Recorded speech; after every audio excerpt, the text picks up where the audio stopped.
নমস্কাৰ মই অনিকেত ছেত্ৰী আপোনালোক সকলোকে স্বাগতম জনাইছো জব আসাম ইউটিউব চেনেললৈ অসমৰ যিকোনো ধৰণৰ পৰীক্ষাৰ বাবে ইম্পৰ্টেন্ট এটা টপিক হৈছে আসাম জিঅ'গ্ৰাফি অৰ্থাৎ অসমৰ ভূগোল এই অসমৰ ভূগোলৰ পৰা হ'ব পৰা আটাইবোৰ ইম্পৰ্টেন্ট কোৱেশ্চনসমূহ আমি এই ভিডিঅ'টিত আলোচনা কৰিম এই ভিডিঅ'টিত কালেকশ্যন থকা যিমানবোৰ কোৱেশ্চনছ আছে এই আটাইবোৰ কোৱেশ্চনছ আগৰ প্ৰিভিয়াছ ইয়াৰ এক্সামসমূহত আহি গৈছে এই কোৱেশ্চনসমূহ এপিএসসি প্লাস ন্যাশনাল লেভেলৰ যিবিলাক এক্সাম আছে ইউপিএসসি বা এসএসসি সেইবিলাকতো ইয়াৰ পৰা কোৱেশ্চনছ আহি গৈছিলে সো সেইবিলাক কোৱেশ্চনছে মই ইয়াতেও পিক কৰিছো আপোনালোকৰ ভাল হ'ব বুলি ভাবি মই এই কোৱেশ্চন আনসাৰসমূহৰ লগে লগে ইম্পৰ্টেন্ট পইণ্টসমূহ কৈ যাম গতিকে আপোনালোকে ভিডিঅ'টি স্কিপ নকৰাকৈ চাব এতিয়া বলক ভিডিঅ'টি আৰম্ভ কৰোঁ ফাৰ্ষ্ট কোৱেশ্চনত আছে the approximate share of Assam in India's annual production of tea is ভাৰতৰ বাৰ্ষিক চাহ উৎপাদনত অসমৰ অংশৰ শতাংশ হৈছে 62%, 52%, 50%, 43%. সো ভাৰতৰ বাৰ্ষিক চাহ উৎপাদনত অসমৰ অংশৰ শতাংশ কিমান এটো হৈছে এপ্ৰক্সিমেট টু সোধা হৈছে গতিকে 52% মানে প্ৰায়টো সোধা হৈছে এটো একুৰেট নহয় কাৰণ বছৰি চেঞ্জ হৈ থাকে সো যদি আমি এটা থুলমুলকে যদি এটা ধৰো তেতিয়াহলে 52% ভাৰতৰ ভিতৰতে যিমান চাহ উৎপাদন হয় তাৰ ভিতৰত 52% চাহ উৎপাদন আমাৰ অসমৰ ভিতৰতে উৎপাদন হয় সো এয়া মনত ৰাখিব লগতে আপোনালোকক কৈ দিও যে বিশ্বৰ ভিতৰতে সৰ্বাধিক চাহ উৎপাদন কোনখন দেশে কৰে এয়া কৰে চীনে চাইনাই কৰে সৰ্বাধিক চাহ উৎপাদন আৰু ভাৰতৰ ভিতৰত একেবাৰে সৰ্বাধিক চাহ উৎপাদন কোনে কৰে অসমে কৰে আৰু তেতিয়াহলে আপোনালোকে মোক এটো কক যে বিশ্বৰ ভিতৰতে চাহ উৎপাদনত ভাৰতৰ স্থান কিমান সো বিশ্বৰ ভিতৰতে চাহ উৎপাদনত ভাৰতৰ স্থান হৈছে দ্বিতীয় মনত ৰাখিব সো ভাৰতে সেকেন্ড লাৰ্জেষ্ট কান্ট্ৰি হয় মনত ৰাখিব ভাৰতৰ স্থান হৈছে সেকেন্ড এটা বলক পিছৰ প্ৰশ্নটোলৈ তলৰ প্ৰশ্নটোত আছে which of the following places is the site of rainforest in Assam and in which district তলৰ কোনখন ঠাই কোনখন জিলাৰ অসমৰ বৰ্ষাৰণ্যৰ স্থান অপশনবোৰত আছে সোনাই ৰূপাই শোণিতপুৰ জয়পুৰ ডিব্ৰুগড় চেছা ডিব্ৰুগড় মানাস কোকৰাঝাৰ সো শুদ্ধ অপশন হৈ যাব জয়পুৰ ডিব্ৰুগড় জিলাত থকা জয়পুৰ ঠাই অসমৰ বৰ্ষাৰণ্য হয় সো মনত ৰাখিব অসমৰ বৰ্ষাৰণ্যৰ স্থান জয়পুৰ হে হ'ব মনত ৰাখিব সোনাই ৰূপাই নহয় চেছা নহয় মানাস নহয় অসমত বৰ্তমানলৈকে তিনিখন ঠাই আছে যাক ৰেইন ফৰেষ্ট বুলি ঘোষণা কৰা হৈছে সো অসমত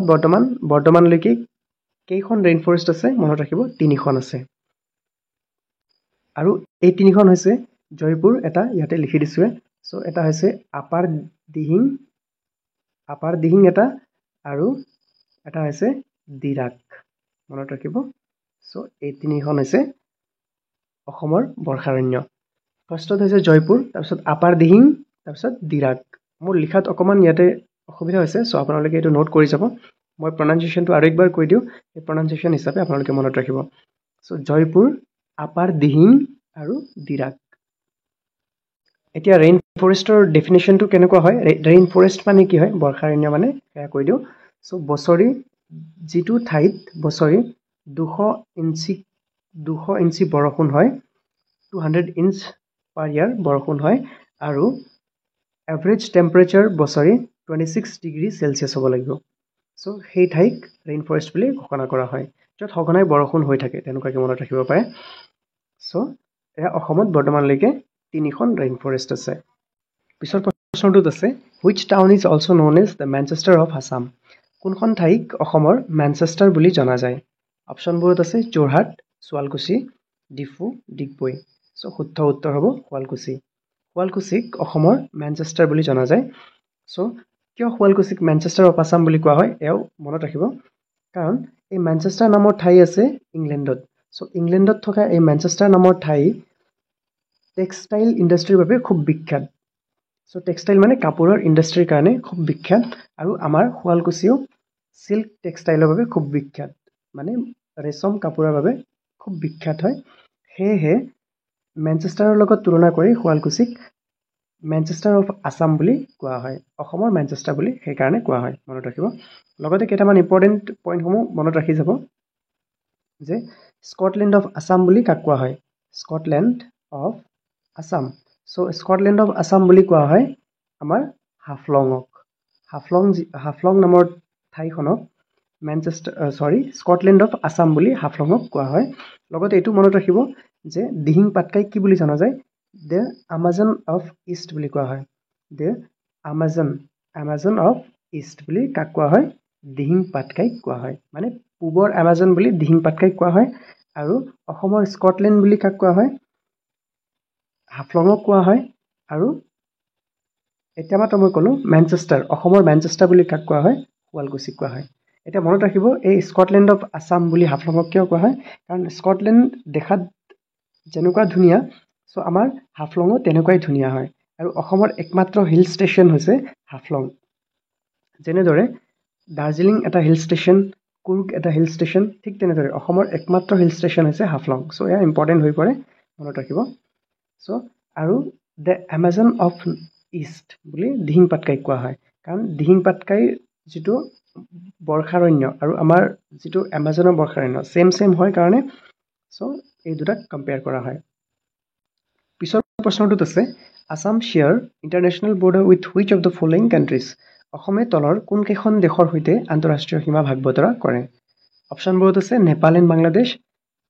অপশ্যন বিত আছে ভূটান ম্যানমাৰ এণ্ড বাংলাদেশ চিত আছে ভূটান এণ্ড বাংলাদেশ ডিত আছে ভূটান নেপাল এণ্ড চাইনা চ' শুদ্ধ উত্তৰটো হ'ব আপোনালোকে কওকচোন কোনটো হ'ব শুদ্ধ উত্তৰ চ' শুদ্ধ উত্তৰ হ'ব ভূটান আৰু বাংলাদেশ অসমে মাত্ৰ দুখন দেশৰ সৈতে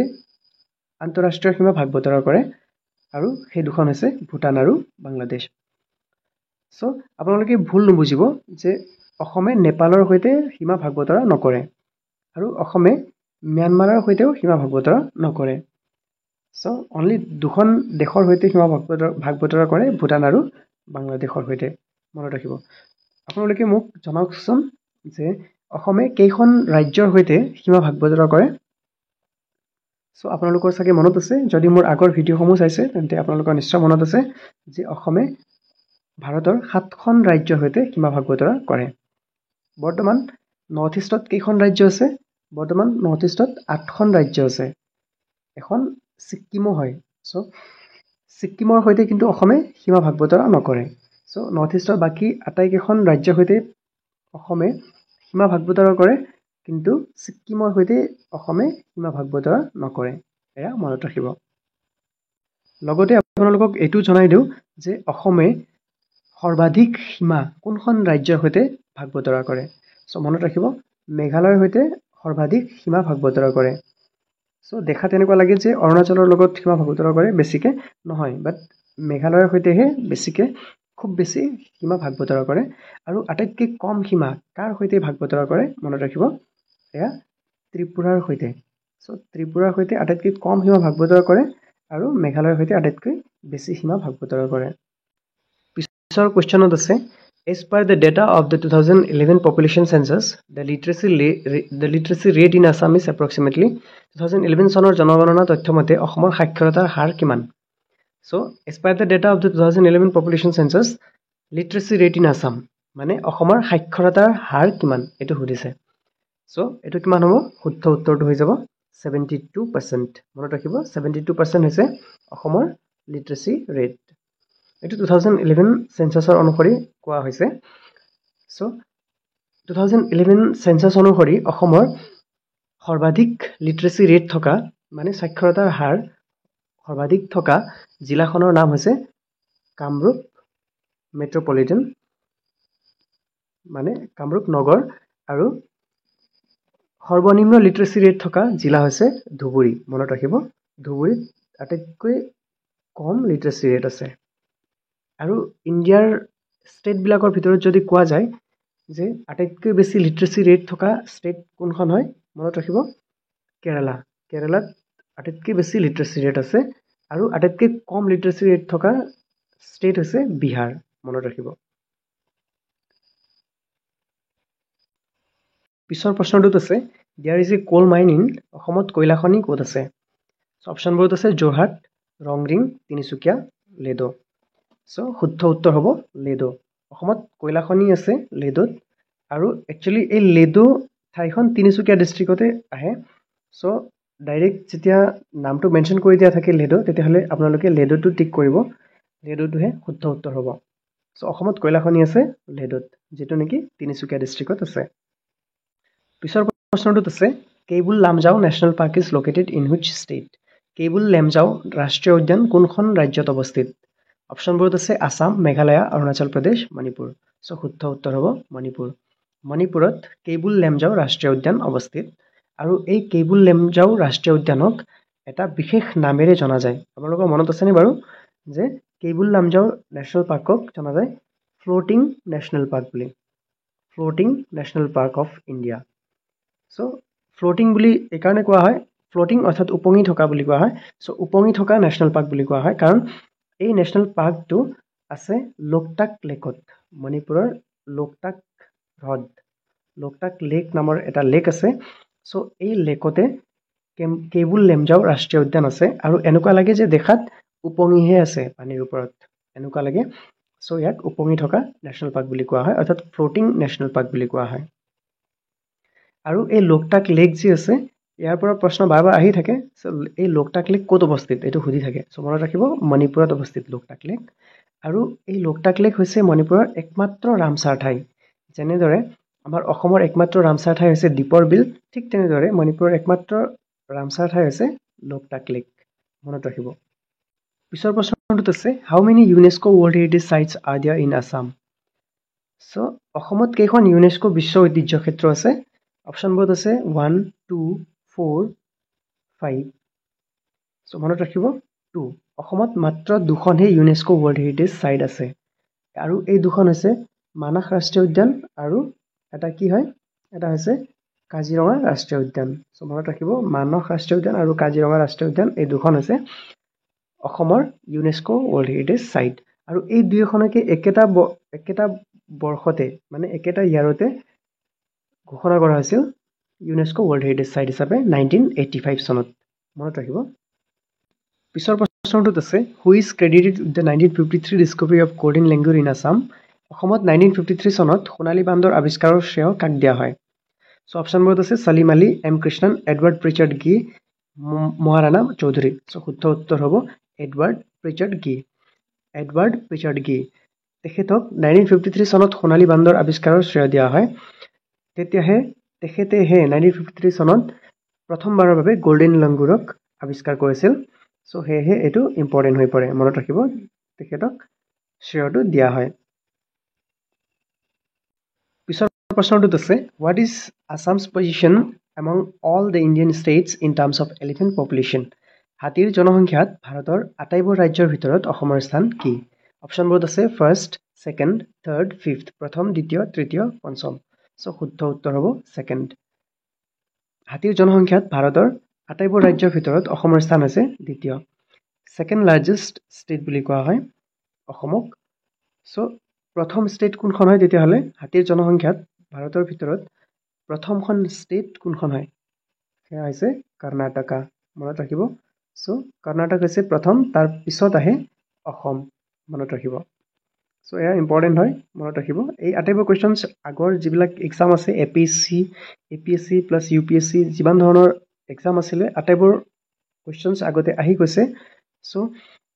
একে বছৰতে নহ'ব পাৰে বাট বেলেগ বেলেগ বছৰত অহা কুৱেশ্যনছ হয় আৰু মই এই কুৱেশ্যনসমূহ পিক কৰিছোঁ আপোনালোকৰ বাবে সো আপোনালোকে যদি ভিডিঅ'টি আৰম্ভণিৰ পৰা শেষলৈকে স্কিপ নকৰাকৈ চাইছে তেন্তে আশা কৰোঁ নিশ্চয় লাভ হৈছে আপোনালোকৰ সো আপোনালোকক অশেষ ধন্যবাদ আপোনালোকে ভিডিঅ'টি শেষলৈকে চালে যদি মই এটা ভিডিঅ'তে গোটেইখিনি কভাৰ কৰিব ট্ৰাই কৰোঁ তেন্তে ভিডিঅ'টি বহুত দীঘলীয়া হৈ যায় সো আজিলৈ ইমানতে সমাপ্ত কৰিছোঁ আপোনালোকক অশেষ ধন্যবাদ ভিডিঅ'টি শেষলৈকে চালে সো কিপ লাৰ্ণিং কিপ শ্বাইনিং থেংক ইউ